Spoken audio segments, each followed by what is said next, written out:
Македонските државјани кои што живеат во странство и сакаат да гласаат на престојните избори во Македонија треба да пополнат барање и пријава до Државната изборна комисија. Да, јас сум роден во Скопје, преселен сум во Америка, у Остин, Тексас на 5 години од 2000 година.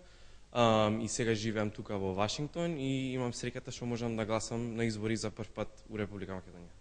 Па, гласањето на избори е демократско право, но исто така и демократска обврска не само за луѓето во државата, туку за тие во диаспората, и поради тоа решив да дојдам да се пријавам за гласањето и на денот на изборите да излезам и да го дадам мојот глас. Македонците се задоволни што имаат право да гласаат за прв пат на претседателски избори и за избор на своји пратеници од диаспората. Обединетата македонска диаспора апелираше за масовно излегување на гласање. Во име на Обединета македонска диаспора сакам да ги повикам сите македонски граѓани од диаспората да гласат на следните избори во Македонија во април. За тоа да го направат ќе мора да се регистрираат нели до март 7 во било кој од дипломатските конзуларни представништва или преку sec.mk.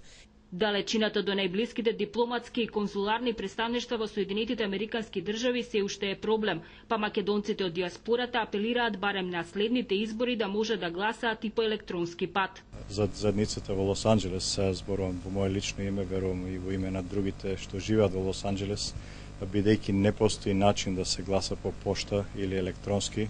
Гласањето за нас е се уште тешко изводливо, бидејќи најблискиот конзулат е во Чикаго, што се наоѓа на околу 3300 километри од далечиност од Лос Анџелес. Тоа е далечина како од Скопје до Лисабон.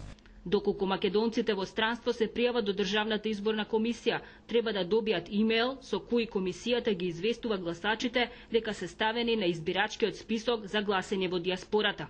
Според проценките, околу 70.000 македонски државјани имаат право на глас во Соединетите Американски држави. За македонската телевизија од Вашингтон, Ирина Гелевска.